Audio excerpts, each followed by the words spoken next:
Captain June stared at the massive alien ship through the window of his small exploration vessel. The ship was beautiful and scary at the same time. It looked like a crystal made of silver and blue light. His hands were sweating as he gripped the chair. "Captain, they're sending us a message," said Hana from her communication station. She was the best at talking to other species they had met before. Her fingers moved quickly over the controls. "The translation is coming through now." The main screen flickered and showed a tall alien with pale blue skin and 4 eyes. The creature wore flowing robes that seemed to move like water. When it spoke, its voice was cold and calm. "I am Commander Rith of the Valari Empire. You are humans from the planet Earth. We have heard stories about your kind. You are new to space travel. You are not important." June felt his crew tense up around him. Day, their engineer, muttered something under his breath. Yoon, their pilot, cracked his knuckles. Nara, their scientist, was writing notes very fast. "We come in peace," June said, trying to sound confident. "We want to learn about the galaxy and make friends with other species." Rith's 4 eyes blinked slowly. "Friends? You think making friends is simple? In this galaxy, respect must be earned. We do not waste time with weak species." "What do you want from us?" June asked. "We will test you. Our people have a tradition called the bonding games. These games decide if a species is worth knowing. Most species fail quickly. If you fail, we will mark your people as unworthy. No advanced species will ever talk to you again." Hana looked worried. She whispered to June, "Captain, this could affect all of humanity's future in space." "And if we pass?" June asked Rith. "Then we will consider you for basic trade agreements. Nothing more." The games begin now. The alien ship sent over some kind of signal. Suddenly, Hana's station started beeping like crazy. Numbers and symbols appeared on her screen faster than she could read them. "They're scanning our entire ship," she said. "They want to know everything about our technology and our minds." Nara jumped up from her station. "Captain, their scan is incredibly advanced. It's reading our computer systems, our weapons, even our personal files." June felt angry. "That's an invasion of our privacy." Rith's image on the screen seemed amused. "Privacy is for equals. You have not earned equality yet." But then something unexpected happened. Hana started typing on her keyboard very fast. She was doing something with their communication array. The beeping from her station changed to a different pattern. "Hana, what are you doing?" June asked. "I'm bouncing our signal off 3 different space rocks," she said without looking up. "Their scan can't get a clear reading if our signal keeps moving around." On the screen, Rith's 4 eyes went wide. Other Valari appeared behind him, all looking confused and excited. "Impossible," Rith said. "Your technology is primitive. You should not be able to interfere with our scans." Hana finally looked up with a small smile. "I used to play games with radio signals when I was a kid. Sometimes old tricks work better than new technology." Day laughed. She learned that from bouncing radio waves off the moon to talk to people on the other side of Earth. Rith was quiet for a long moment. The other Valari were talking quickly in their own language. Finally, Rith spoke again. "Interesting. You did not overpower our scan. You did not hide from it. You made it confused. This is creative. So did we pass the first test?" Yoon asked. "That was not a test. That was supposed to be simple data collection. But you have made me curious. Perhaps humans are more than they appear." Rith's image changed. Now he looked more interested than bored. "The real games begin now. We will send you 3 challenges.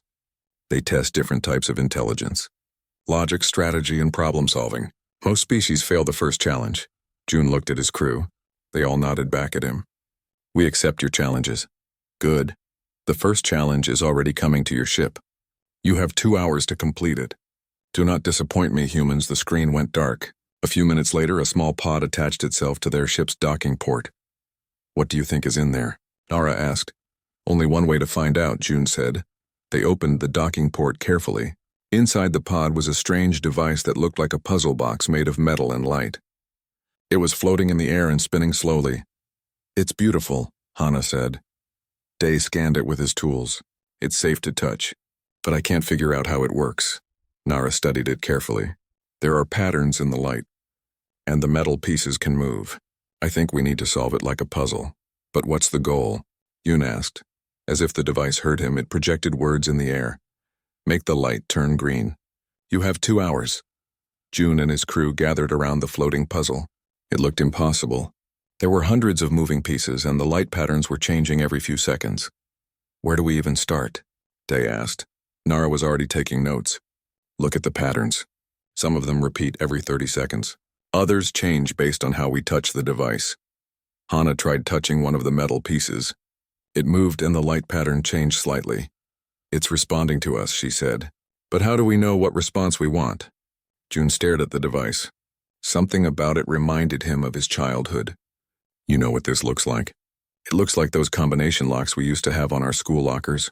But much more complicated, Yoon pointed out. Maybe that's the point, June said. Maybe we're thinking about it too hard.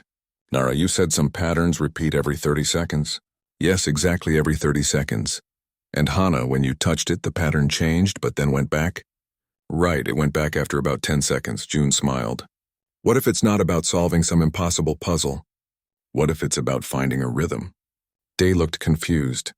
A rhythm? Think about it. We touch it in a certain pattern and it responds. Maybe we need to touch it in time with the light patterns. Nara's eyes lit up. Like we're playing music with it. For the next hour, they experimented with different rhythms. Sometimes the light would flicker differently, giving them hints they were on the right track. Finally, Hana found the right pattern. She touched the metal pieces in time with the light, like she was playing a song.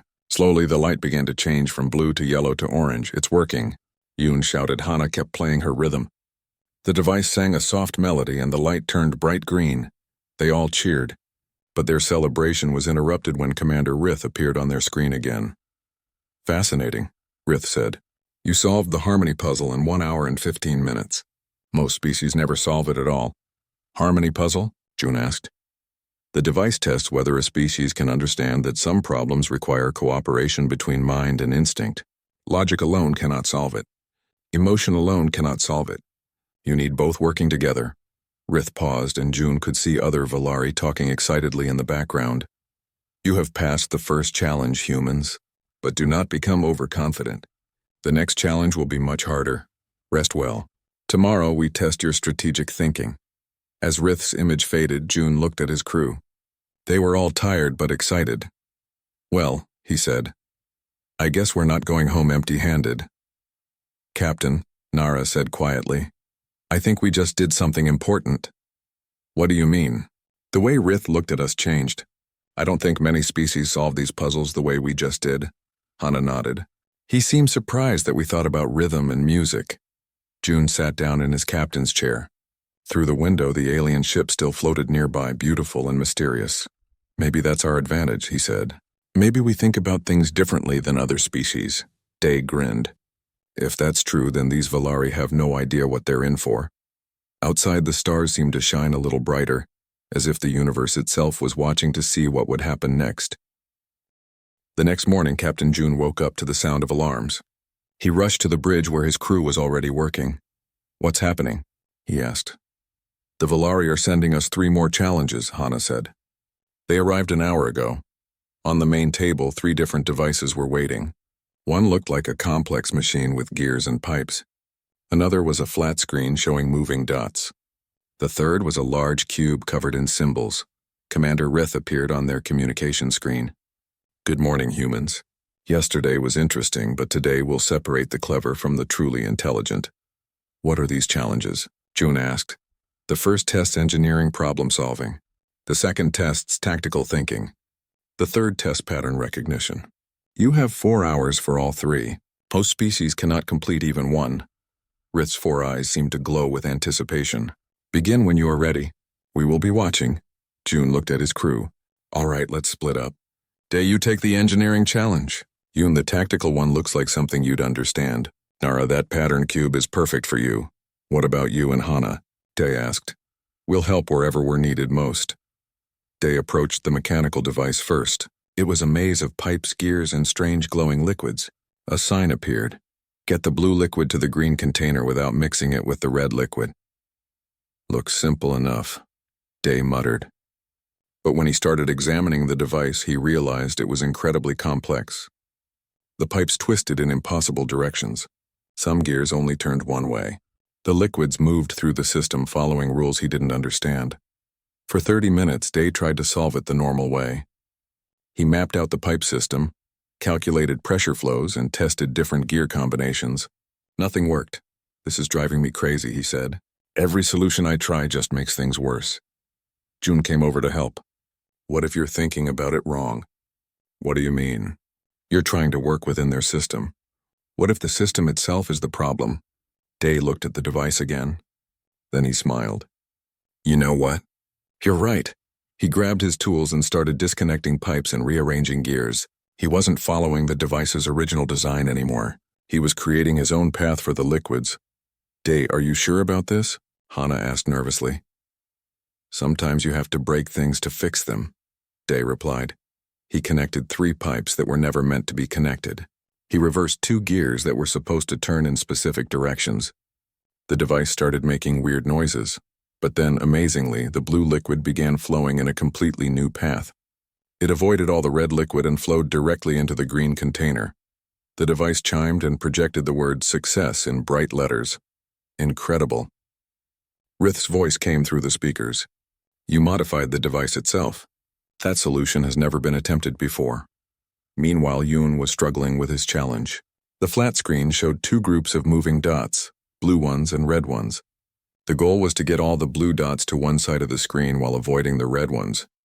It's like a strategy game, Yoon said. But these dots move so fast and there are so many of them.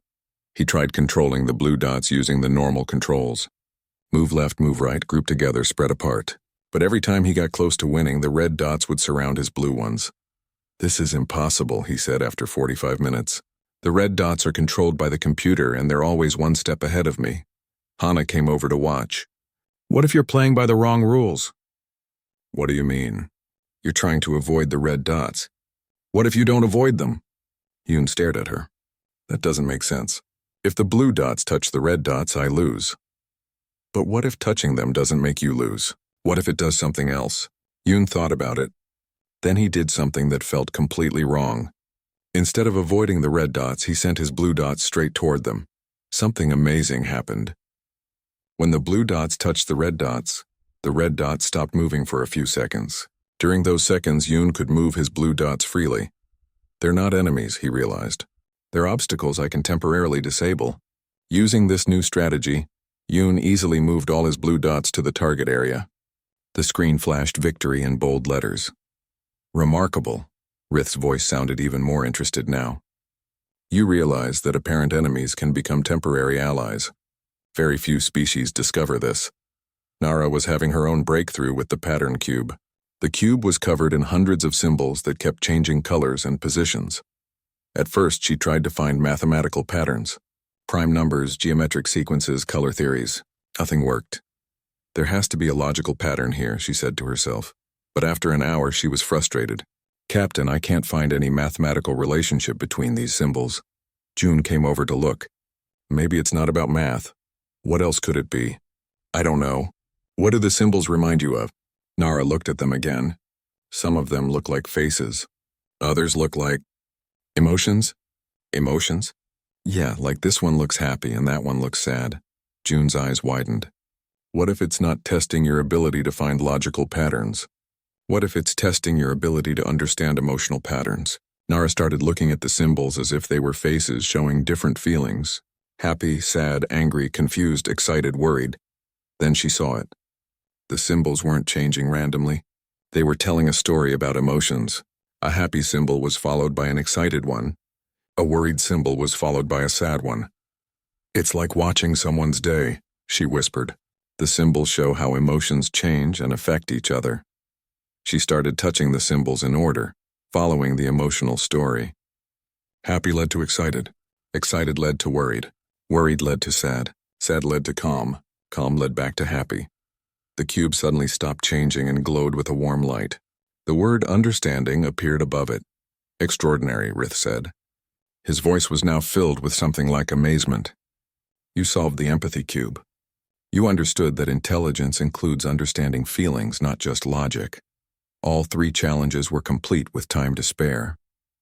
June and his crew gathered around the main screen as Rith appeared with several other Valari. In 4 hours, you have accomplished what most species cannot do in days, Rith said. More importantly, you solved each challenge using methods we have never seen before. What do you mean? June asked. Your engineer modified our device instead of working within its limitations. Your pilot turned enemies into allies. Your scientist used emotional intelligence instead of pure logic. One of the other Velari stepped forward. Commander Rith, these results are highly unusual. Perhaps we should report this to the High Command. Rith nodded slowly. Yes, I think we must. Humans, you have passed the second level of challenges, but our conversation has attracted attention from my superiors. Is that good or bad? Hana asked. For you? It could be very good. For the galaxy? I'm not certain. Rith paused. Rest tonight. Tomorrow you will face challenges designed by our greatest minds. And you will not face them alone. What does that mean? It means other humans will join you. We want to see if your unusual problem-solving abilities are shared by your entire species, or if you four are simply exceptional individuals. After Rith's image disappeared, the crew sat in silence for a while. Did you notice how the other Velari looked at us? Nara asked. Yeah, Yoon said. Like we were some kind of puzzle they couldn't figure out. Dee laughed. Good, let them be confused.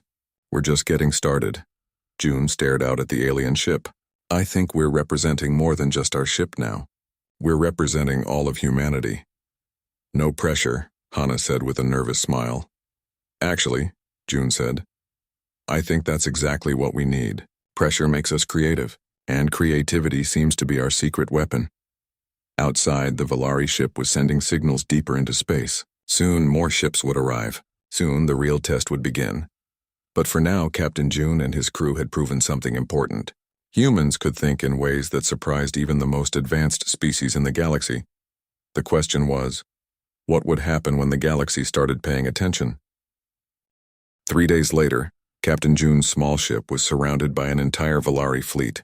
20 massive vessels floated in perfect formation around them.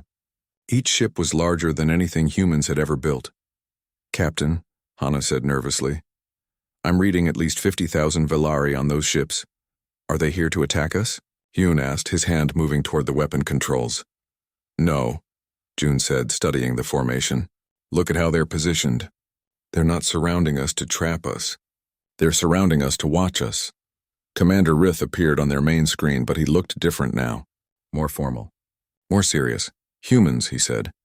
You have attracted the attention of Elder Vec, our greatest strategic mind. He has come to personally evaluate your species. The image changed to show an ancient Velari with 6 eyes instead of 4. His skin was darker blue, almost purple, and he wore robes that seemed to be made of liquid starlight. I am Elder Vec, the ancient alien said. His voice was deep and powerful. For 3,000 years I have tested species across this galaxy. Most disappoint me quickly. Some show promise but fail when the challenges become serious. And us? June asked. You intrigue me. Your solutions to our basic challenges were unexpected. But tricks that work on simple puzzles may fail against true complexity. Elder Vec gestured, and the space around them filled with holographic displays. Today's challenges will test your abilities on a much larger scale. You will manage fleets, coordinate complex logistics, and solve problems that affect entire civilizations.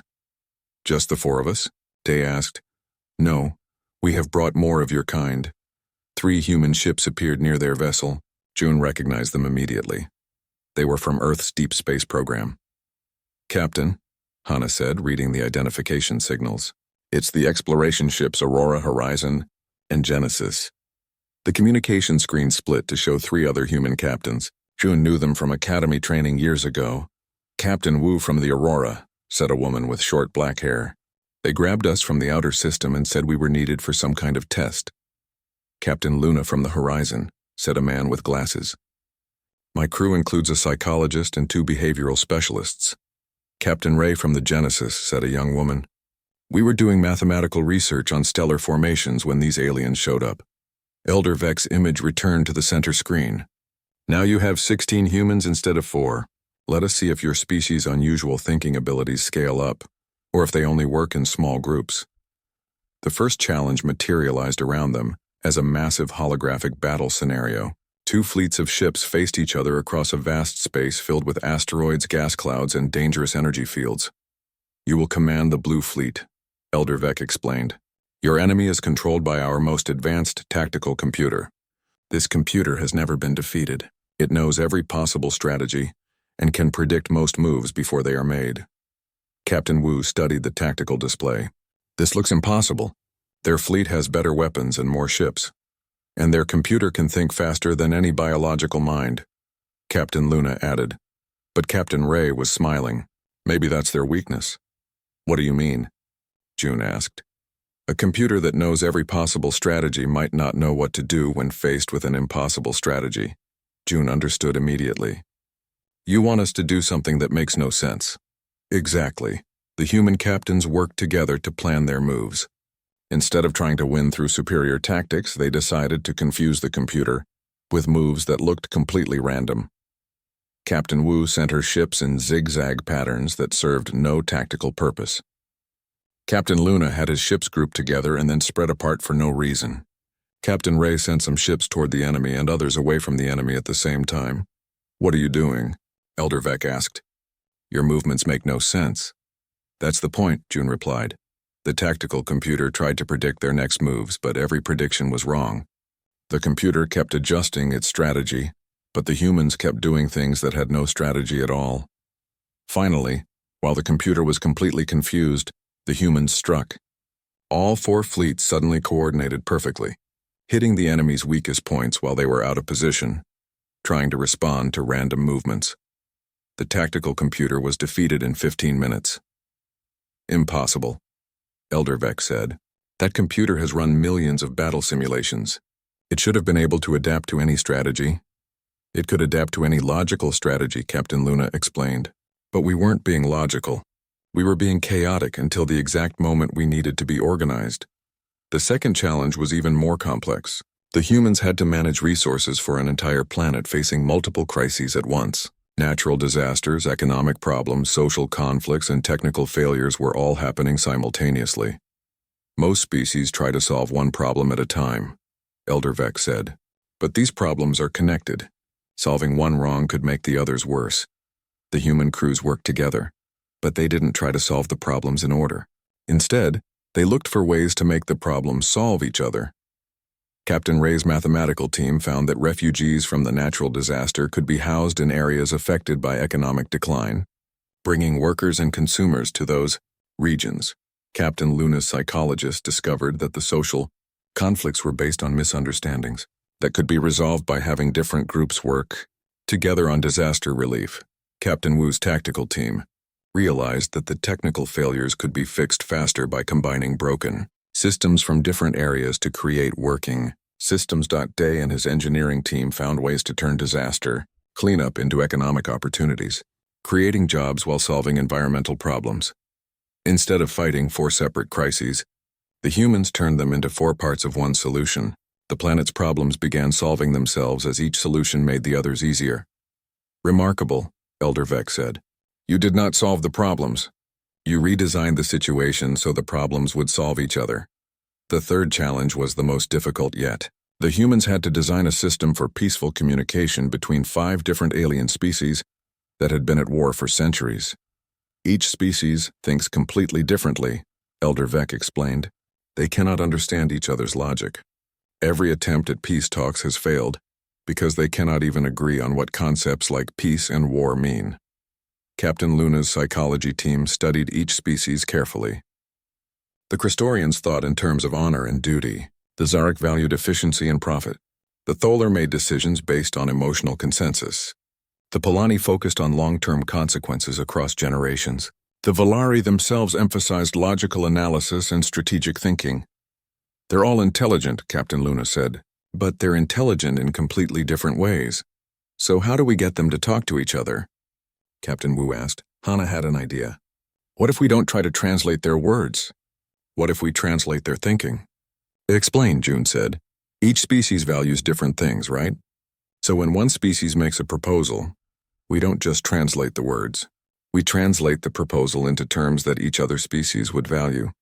Nara's eyes lit up. So if the Christorians propose something based on honor, we explain to the Zarek how it would be profitable, and to the Tholer how it would feel emotionally satisfying, and to the Polani how it would affect their children's children, Captain Ray added. The humans created a new kind of translation system. Instead of changing words from one language to another, it changed ideas from one way of thinking to another way of thinking. When they tested it, something amazing happened. For the first time in centuries, the 5 species began to understand each other. They realized they all wanted similar things: safety, prosperity, and happiness for their people. They just defined these things differently. Elder Vec was silent for a long time after the communication system worked. In one day, he finally said, "You have accomplished things that our greatest minds have failed to do in decades." "We had help," June said.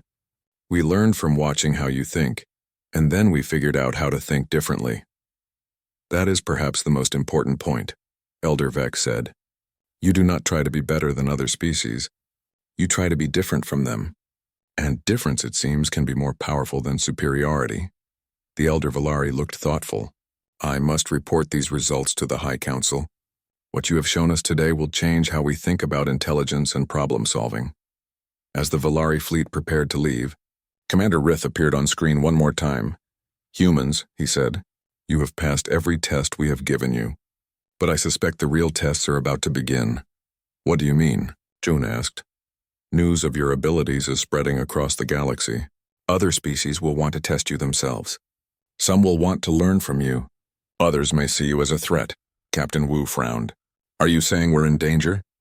"I am saying you have become very interesting. And in this galaxy, being interesting can be both a great opportunity and a great risk." As the Valari ships began to jump away, Elder Vec's final message appeared on their screens. "You have taught us something valuable, humans. Intelligence is not about having the right answers. It is about asking questions that no one else thinks to ask." June looked at his fellow human captains. They had represented their species well, but he had a feeling their real adventure. 2 weeks had passed since the human crews proved themselves to Elder Vec. Now they found themselves in a massive space station at the center of Valari territory. The station was the size of a small moon and filled with the greatest minds from across the galaxy. Captain June walked through corridors lined with viewing windows. Outside he could see ships from dozens of different species. Some looked like living creatures made of metal. Others were geometric shapes that hurt to look at directly. A few seemed to be made of pure energy. "This is incredible," Hana said, walking beside him. "I count at least 30 different species here." "All here to watch us fail," Day muttered. "Or succeed," Nara added optimistically. They reached the central chamber where Elder Vec was waiting. The ancient Valari looked even more serious than before. Around him stood representatives from many of the galaxy's most advanced civilizations. "Humans," Elder Vec began, "what I am about to tell you must remain secret until today's test is complete." "What kind of secret?" Captain Wu asked. She had arrived with the other human crews an hour earlier. "The Valari Empire has a problem. Our entire civilization has a problem. In fact, most advanced civilizations in this galaxy have the same problem." Elder Vec gestured to a massive holographic display that filled the center of the chamber. It showed a complex 3-dimensional maze that seemed to twist through time and space. "This is called the Eternal Game. It was created 10,000 years ago by a species that vanished long before any of us achieved space travel. For 10 millennia, every advanced species has attempted to solve it. Everyone has failed." Captain Luna adjusted his glasses as he studied the display. "What happens when you solve it?" "We do not know. The creators left only one message. When the Eternal Game is solved, the galaxy will be ready for what comes next." Captain Ray's mathematical mind was already working. "And you think we might be able to solve it?" "We think you might be able to do something that has never been tried before," said a new voice. Everyone turned to see a creature that looked like a walking crystal formation. Its voice rang like musical bells. "I am Harmonizer Kess of the Melodic Collective," the crystal being said. "My people have attempted the Eternal Game for 3,000 years. We have learned that it cannot be solved through harmony alone." A floating blob of what looked like intelligent gas drifted forward. "I am Thinker Prime of the Logic Syndicate. We have calculated 17 million possible solutions. None work. The game requires something beyond pure logic." More representatives stepped forward. Each species had tried to solve the Eternal Game using their greatest strengths. All had failed at the same point. "Show us this point of failure," June said. Elder Vec manipulated the holographic display. "Every species progresses through the first 7 levels of the game. The challenges are different for each level. Spatial puzzles, temporal paradoxes, resource management scenarios, diplomatic simulations, and others. That doesn't sound impossible, Captain Wu said. Wait, Elder Vec continued. The 8th level is where every species fails. Watch. The hologram showed a scenario that made June's head hurt just looking at it. Multiple challenges were happening simultaneously across different dimensions and time periods. Solving any one part seemed to make the other parts impossible. The 8th level requires perfect coordination between logical analysis, creative problem solving, emotional intelligence, strategic thinking, and several other types of intelligence that most species do not possess simultaneously. Harmonizer Kess chimed sadly. My people excel at emotional resonance but struggle with logical analysis. When we try to combine both, we lose our strength in both areas. Thinker Prime's gas form rippled. Our logic is perfect, but we cannot comprehend the emotional components. We calculate that success requires capabilities we do not possess. Elder Vec looked directly at the human crews. But you have already shown us something unique. You do not just use different types of intelligence.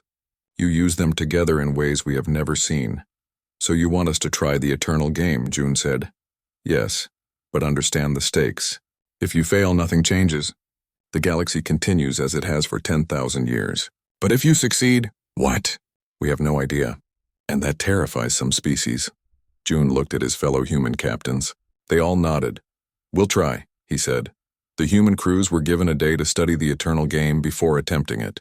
They worked together, combining their different specialties. Captain Ray's mathematical team analyzed the logical components. Captain Luna's psychologists studied the emotional elements. Captain Wu's tacticians examined the strategic aspects. June's crew looked for creative connections between all the parts. I think I see the problem, Nara said after hours of study. Every species tries to solve this like it's a test, isn't it? Day asked. No, I think it's more like a conversation. Hana looked up from her communication analysis. Nara's right. Look at these patterns. The game responds to our attempts to solve it. It's not just presenting challenges, it's learning from how we approach them. So it's alive? Yoon asked. Not alive, Captain Luna said slowly, but not just a machine either. It's like a personality without a body. Captain Ray's eyes widened. What if the point isn't to solve the game? What if the point is to understand it? Understand what? Captain Wu asked. Why it was created. What the original builders wanted to teach us. June felt pieces clicking together in his mind. Every species fails at the 8th level because they're still trying to win. But what if the 8th level is where you're supposed to stop trying to win and start trying to understand? When the day came for their attempt, representatives from across the galaxy gathered to watch. The chamber was packed with beings of every imaginable shape and form. The human crews entered the eternal game together, but they didn't approach it like conquerors. They approached it like students. At the first level, instead of just solving the spatial puzzle, they asked the game why the puzzle existed. The game responded by showing them additional information about its creators. At the second level, instead of just resolving the temporal paradox, they explored what the paradox was trying to teach them about the nature of time. The game revealed more about its purpose. Level by level, the humans treated the eternal game not as an opponent to defeat, but as a teacher to learn from. They solved the challenges, but more importantly, they understood why each challenge existed.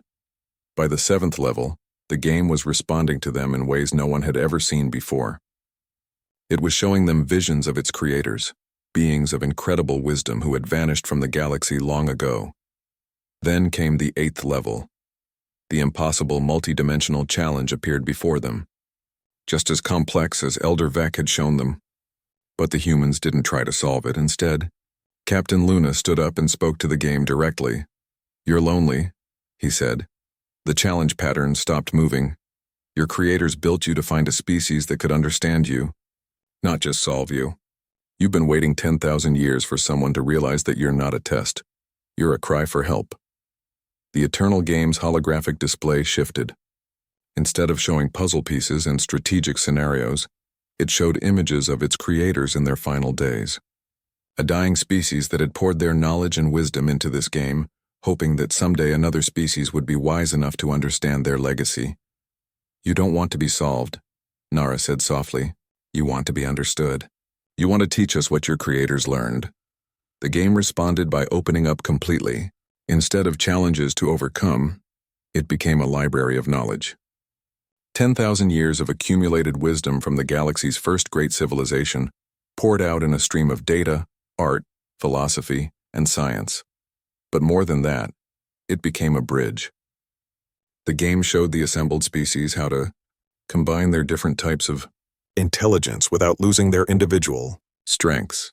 The melodic collective learned how to harmonize with logic without losing their emotional depth. The Logic Syndicate discovered how to incorporate feelings without abandoning reason. Every species gained new ways of thinking while keeping what made them unique. Remarkable, Elder Vec whispered. The 8th level was never meant to be solved. It was meant to be transformed. As the eternal game completed its revelation, it spoke in a voice that seemed to come from everywhere at once. The galaxy is ready for what comes next. Not because you have conquered the greatest challenge, but because you have learned the greatest lesson. True intelligence is not about being the smartest. It is about understanding others and helping them understand you. The game's final gift was a new form of technology, not weapons or engines, but tools for communication and cooperation between species that thought in completely different ways. As the demonstration ended, representatives from dozens of species approached the human crews with expressions of wonder and respect. But it was Commander Rith who spoke for all of them. No more tricks, human. I see now that what you bring to this galaxy is not cleverness or strength. You bring the ability to understand that differences make us stronger, not weaker. June smiled. Does this mean we pass your tests? Rith's 4 eyes gleamed with something that might have been friendship. Human, your testing days are over. From now on, we leer. 6 months after the eternal game, the galaxy was a different place. Captain June stood on the bridge of a new kind of ship, one built jointly by humans and Valari. Using technology that combined logical precision with creative innovation. Captain, Hannah called from her communication station, we're receiving diplomatic requests from 7 different species today. What kind of requests? June asked. The Orth Empire wants help negotiating with their rebellious colonies. The Crystal Hegemony needs assistance with a resource distribution problem. And the Gas Cloud Federation is asking for advice on communicating with solid matter species. Day laughed from his engineering station. Remember when our biggest problem was fixing the food processor? Those were simpler times, Yoon agreed from the pilot's seat. Commander Rith's image appeared on their main screen. Over the past months, he had become more than an ally. He had become a friend. June, Rith said, the High Council has made a formal announcement. We are establishing the Human Valari Synthesis Protocol. That sounds very official, June replied. It is. For the first time in Valari history, we are declaring a permanent partnership with another species, not as rulers and subjects, not as buyers and sellers, but as equals working together. Nara looked up from her science station. What does that mean practically? It means we share everything, Rith explained. Our technology, your creativity, our strategic knowledge, your problem-solving abilities, our logical analysis, your emotional intelligence. The screen expanded to show the massive space station that had become the center of the new partnership. It was 10 times larger than any structure either species had built alone.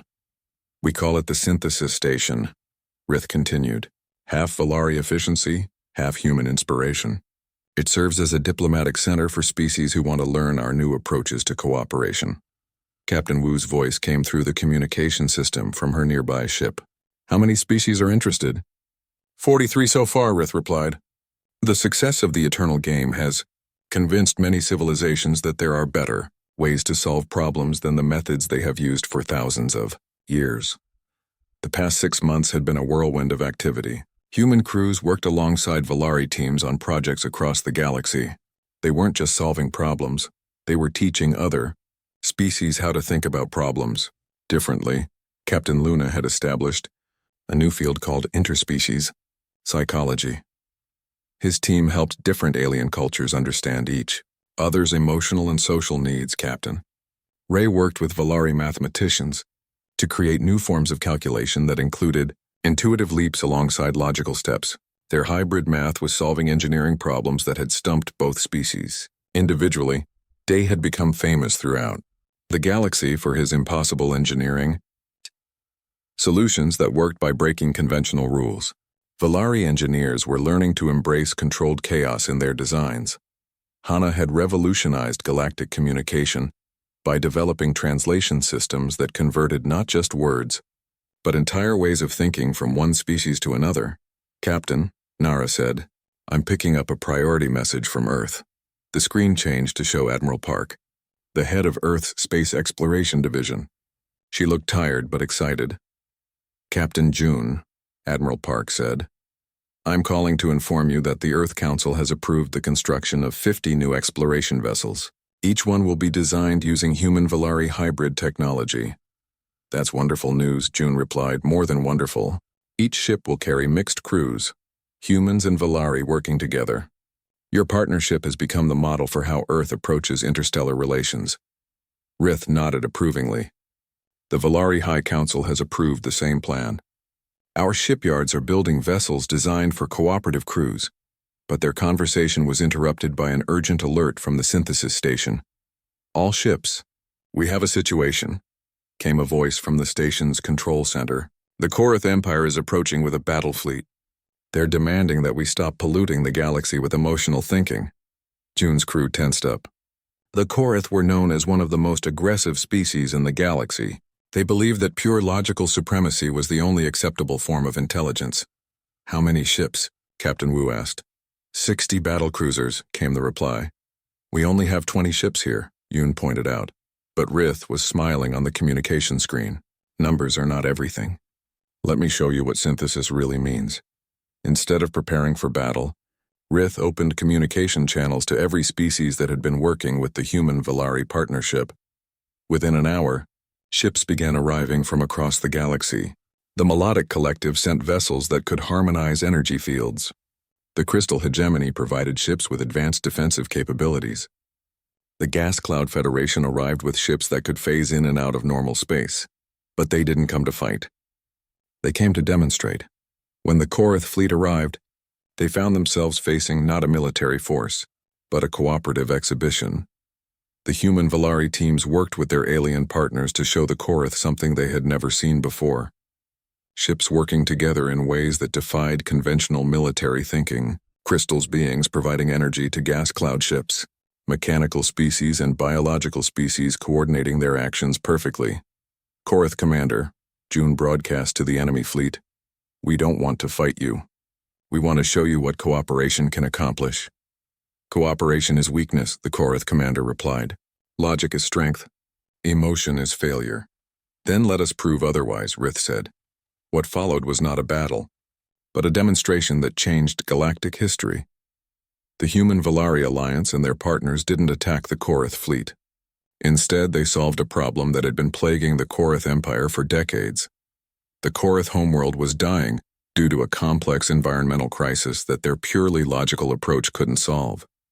The crisis required emotional understanding of biological systems, creative engineering solutions, and cooperative resource management between multiple planets. In 4 hours, the mixed crews accomplished what Korath scientists had failed to do in 40 years. "Impossible," the Korath commander said when the solution was presented to him. "Not impossible," Captain Luna replied. "Just impossible using only one type of thinking." The Korath fleet withdrew, but not in defeat. They withdrew to consider what they had seen. A month later, the first Korath diplomat arrived at the synthesis station, asking to learn about emotional logic.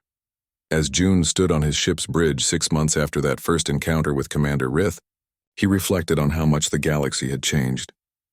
"Captain," Hana said, "we're receiving a message from the Galactic Council." The screen showed representatives from hundreds of species gathered in a vast assembly hall. The Galactic Council recognizes the human Valari synthesis protocol as a new form of interstellar cooperation, announced the council speaker. "We are implementing similar partnerships throughout the galaxy." "It's working," Nara whispered. "It's actually working." Rith appeared on a smaller screen beside the council broadcast. "June, there is something I must tell you officially." "What is it?" "The Valari High Council has made a decision that has never been made before in our 3,000-year history. Which is? We are declaring humans to be our permanent strategic partners. Not allies who might become enemies someday. Not trade partners who might find better deals elsewhere. Permanent partners whose success is our success. Whose challenges are our challenges." Rith paused. and his 4 eyes seemed to shine with emotion, something June had never seen from a Vellery before.